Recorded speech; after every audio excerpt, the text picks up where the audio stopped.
Assalamu alaikum and welcome to the Oasis Focus and Finance Show. I'm your host Shafiq Morton. As always, it's good to be with you. In today's show, we're going to have a look at the medium-term budget policy statement that was issued by Finance Minister Mr. Pravin Gordhan in Parliament last week.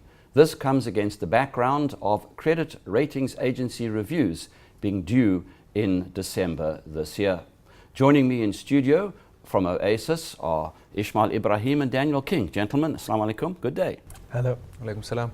Daniel, let's go through the first question, the important one I think. Do you think that the Finance Minister got to what he had to say, and what do you think are the key outcomes? What are the key outcomes of what he actually addressed in his medium-term budget speech? The overarching framework of this year's medium-term budget policy statement was one of very weak growth, GDP growth in South Africa. For the last 5 years, almost at every opportunity, the GDP growth outlook has been downgraded.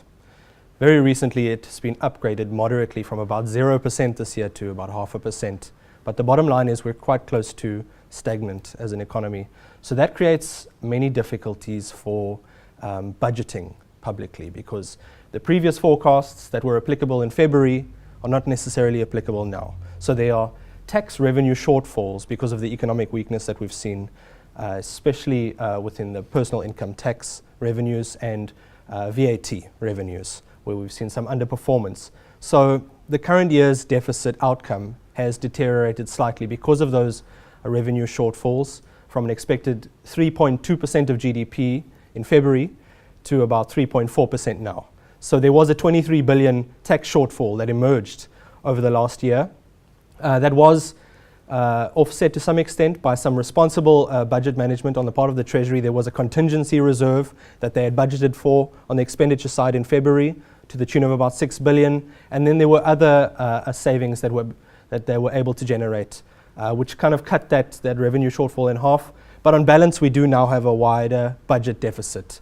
And so net debt, the debt burden of the state, is continuing to increase at a moderate pace over the medium term, and will only stabilize now outside of the National Treasury's forecast horizon over the next 3 years. So there is a bit of what we call a fiscal slippage that is evident there because of the weaker growth in the economy. It also means that we're likely, in fact, Treasury has already committed in this MTBPS to new tax measures over the next 2 years. In fact, to the tune of around 43 billion rand, and that's only to come close to our previous targets for the deficit. So there's a lot of work being done to stabilize the budget and to stabilize the debt trajectory, and opportunities being looked at that could feature as part of those new tax measures are things like corporate profit shifting, where South African companies shift their profits to offshore subsidiaries and they don't have to pay the same kinds of tax rates. So they're going to be looking at kind of clamping down on that kind of behavior. Something like, there is potential for higher personal income tax rates, marginal tax rates, although the likelihood is that will be focused on the higher income tax brackets rather than the lower income tax brackets, because that's the way the South African government likes to operate, in a progressive way, a way that reduces inequality rather than heightens inequality. Maybe something like a new wealth tax for wealthy individuals in South Africa. And then over the medium term, even something like a moderately higher VAT rate is possible. Although again, the Treasury would like to be progressive in the sense that it wouldn't want to hurt the prospects of the lower to middle income households by just raising the price of everything. So it will probably do that in conjunction with some kind of subsidy, to the lower income household through a higher grant or something like that. But those are the kinds of things that may feature over the next 2 years, where South Africans should be expecting. We know that there are going to be higher taxes. We don't know where they're going to come from, but that is the kind of thing that they're looking at. Within this MTBPS, there was also quite a lot of time given to the fees must fall movement, and the fact that there is an issue emerging with the funding of higher education in the country. So there was a commitment to fund the government's prior idea that fees will be capped, fee increases will be capped at about 8% this year for households or students with households that earn less than 600,000 a year. So they did follow through on that. There was also significant top-ups to the NSFAS scheme, which helps students with financial aid. So in general, we did see quite a lot of movement in this year's MTBPS on both the expenditure and the revenue side. But all in all, it's a tighter fiscal position, meaning that the government is taking more out of the economy in taxes. They're spending less than what they had initially projected. And that's primarily due to a weaker than forecast GDP growth. But we think that it's necessary for long-term sustainability in terms of what the government needs to do to contain the debt burden. Isma-el, do you think the minister's done enough to settle the confidence of investors, number one, and number two, do you think he's done enough to avoid a ratings downgrade at the end of the year? I think a lot of what was said the other day was focused on stabilizing the debt trajectory and addressing that. As Daniel indicated, we can't afford to have debt grow out of control. So instead of having debt growing like this, they've done a lot to stabilize it, maybe rising at a much slower pace. And I think that is important. And some of the measures that they would look at are, as Daniel mentioned, the revenue measures, tax collection, the expenditure measures. So they talk about fiscal consolidation or measured fiscal consolidation, reining back the expenditure, and trying to increase the revenue so that you can address the debt. And there's no need to borrow to expand the economy and generate growth into the economy. Some of the investment or business confidence indicators like the rand and bond yields haven't pulled back to the levels before December 2015, but they are a lot better than their weakest levels. So that, I think, is an indication of some improvement. I think it's important that the economic and legal institutions remain intact and their credibility remains intact for business confidence, and also that there is some sort of structural and policy reform to improve the cost of doing business, the ease of doing business. So that's also important and will stand us in good stead, because the most important part is to generate growth and improve GDP. On the rating agencies, they will look at the growth outlook and how that growth outlook changes over time.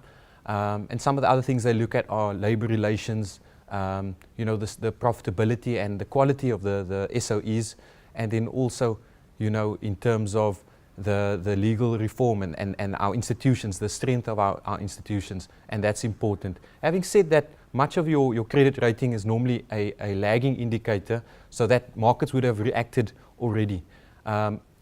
Generating growth, bringing the economy back to a much stronger growth level is important to sort of stave off that ratings downgrade if it were to happen in December. But like we said, markets would react a lot sooner. So it is a tough ask, but I think policymakers are doing as much as they can, or the minister has certainly, what he set out is doing his best. Daniel, we've seen a lot of political volatility, which obviously rebounds into the economic sphere. How do you think this has impacted on the delivery of the budget, the medium-term budget this year? Well, the primary area of concern, or the most immediate area of concern, where financial volatility is concerned, is the impact on government bond yields. So that's the rate that the government pays to fund its shortfall, because we spend more than we collect in tax revenue. So that money comes from somewhere. We've effectively got to borrow it from South African and foreign institutions that lend us that money. So when you have a higher interest rate on those borrowings, it reflects in the budget. And in fact, debt servicing costs are amongst the fastest growing items, single line items in the national budget. So it is a concern. Because those rates have moved higher over the last year, because we've seen the political noise that we've seen, it's translated into financial volatility, higher interest rates, and therefore a more expenditure on servicing our debt. Now, a lot of that debt, as I said, goes to foreigners. It doesn't find its way back into the economy necessarily. It's a leak out of the economy. And that's something that obviously hampers GDP growth and development ultimately. The second more abstract impact, but probably more important impact over the medium term, is just the impact of the political volatility on the GDP growth outlook, on business confidence and investment, which then limits growth potential in South Africa. So that in itself, as you can see in this budget, when you have lower GDP growth outcomes, it hurts your debt to GDP ratio, it hurts your budget deficit to GDP ratio in a negative way. And that means that this may not be the first downgrade that we see. We could see multiple downgrades over the medium term if that continues to deteriorate. So it's a lot at stake in terms of stabilizing political confidence, or confidence in the political system, confidence in the legal system, and that will help with the budgeting process. So all in all, there has been an impact on the budget, a direct impact through interest rates, also an indirect impact to the extent that it's impacted investment spending and growth. But because Treasury has been so good about managing their debt burden in the past, they've been really good about extending the maturity of their debt. So we've actually got amongst the longest debt profiles in the world, the second longest actually in the world after the UK government, which is really a mark of strength for our national treasury. It means that high interest rates only come through very, very gradually into budget spending, because we've already issued a lot of that debt out to 30 years plus. So that's those are issued at fixed rates generally. So we don't see the impact coming through as fast. But as I said, the greater concern is how it impacts confidence and growth. Isma-el, in about a minute, so there have been some strident calls for structural reform, particularly from opposition parties.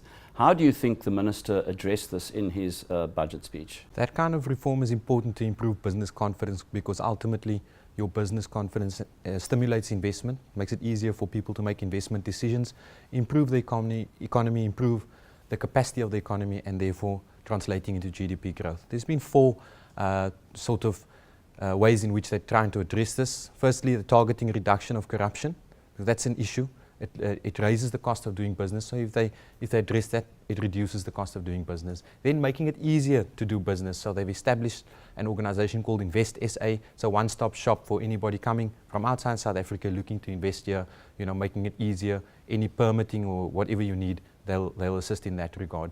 Then you've got the Competition Amendment Act. So they're trying to address competition, because ultimately if there is anti-competitive behavior, prices are higher. So by addressing competition, you make prices lower.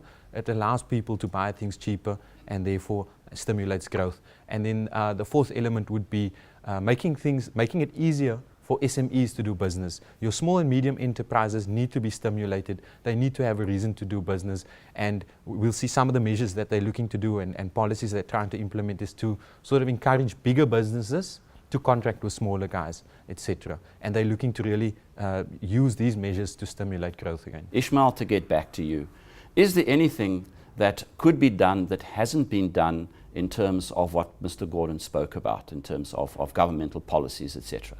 Ultimately, I think fiscal and monetary policy are cyclical solutions. So it's about, that objective is about understanding what the medium-term outlook is, and sort of smoothing the economy and the progress and development and growth of the economy over the medium to long term through the peaks and troughs as the cycle turns. I think many of the core issues of South Africa are structural issues, however.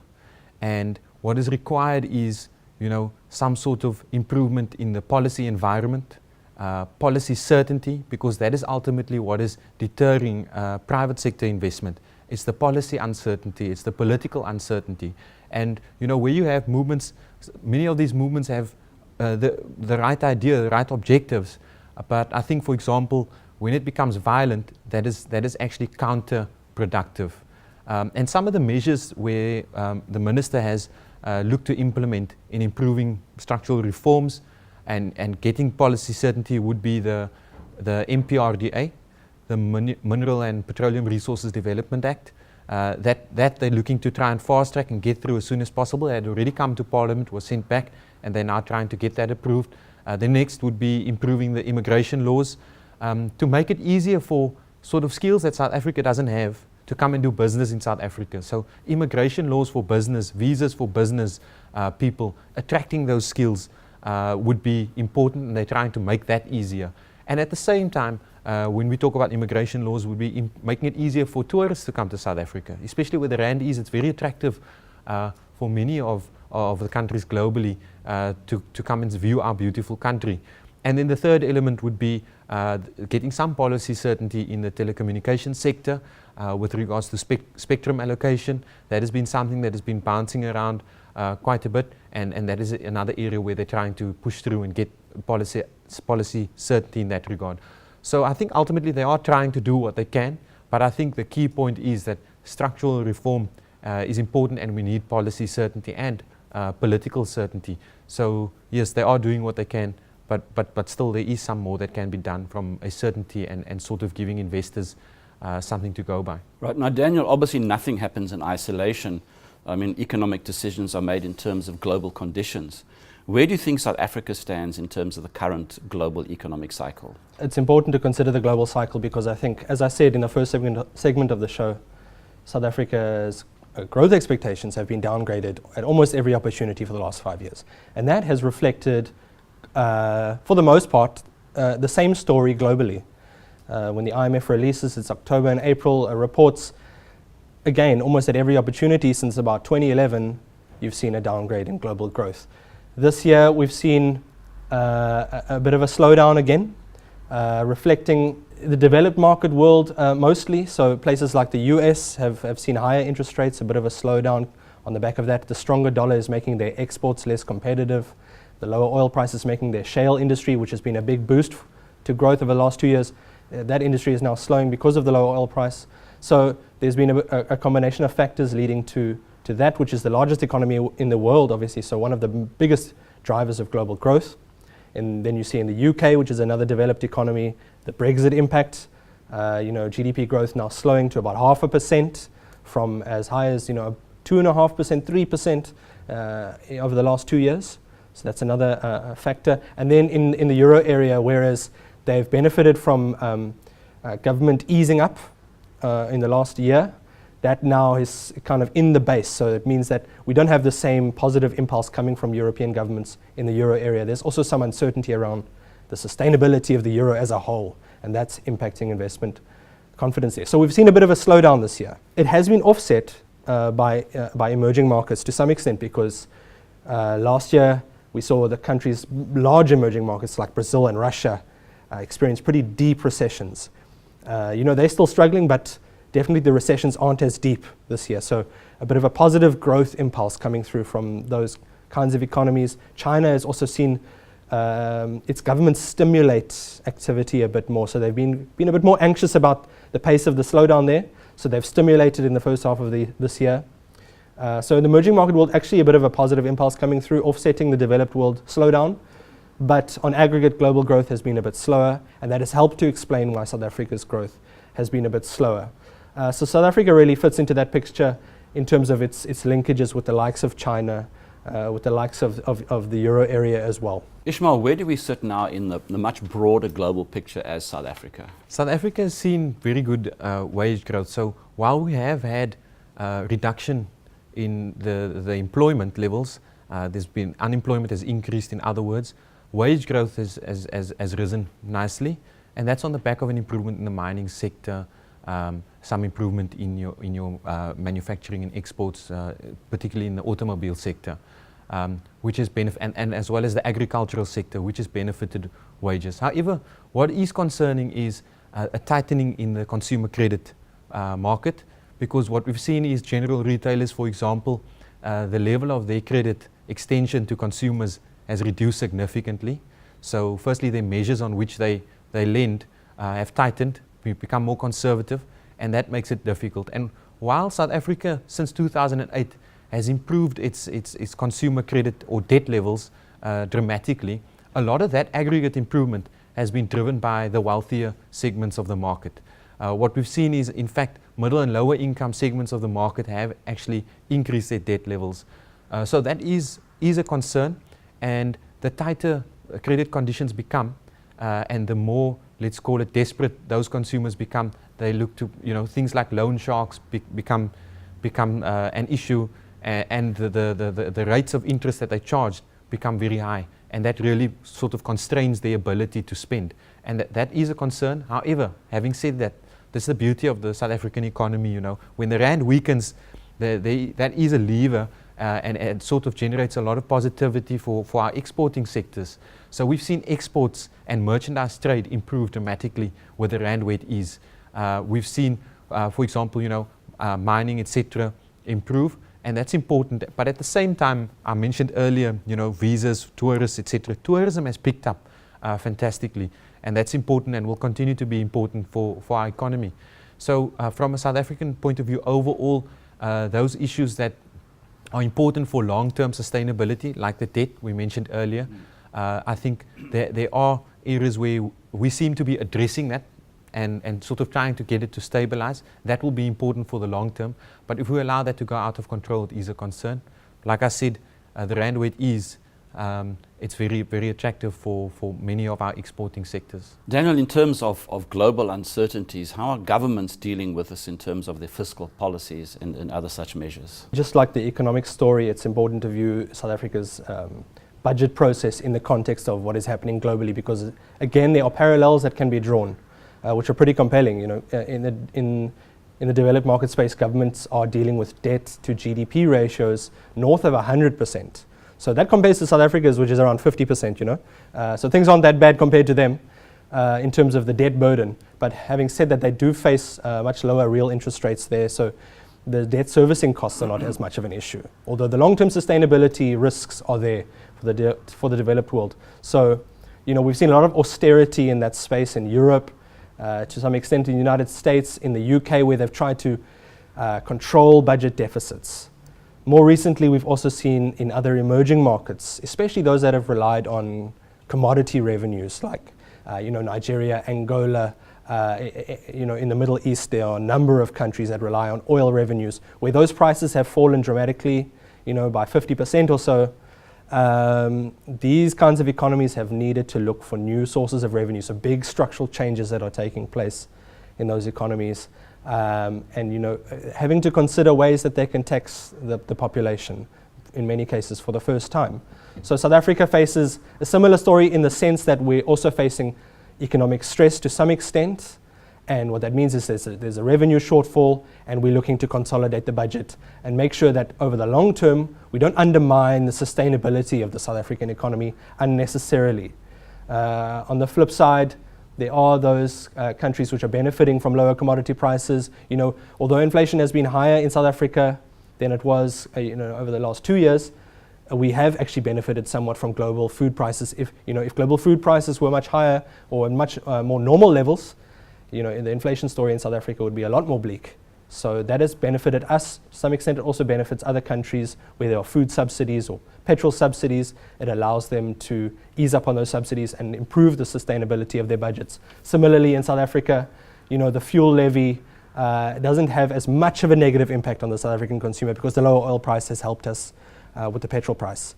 So those are just some of the offsetting dynamics which we see globally and in South Africa.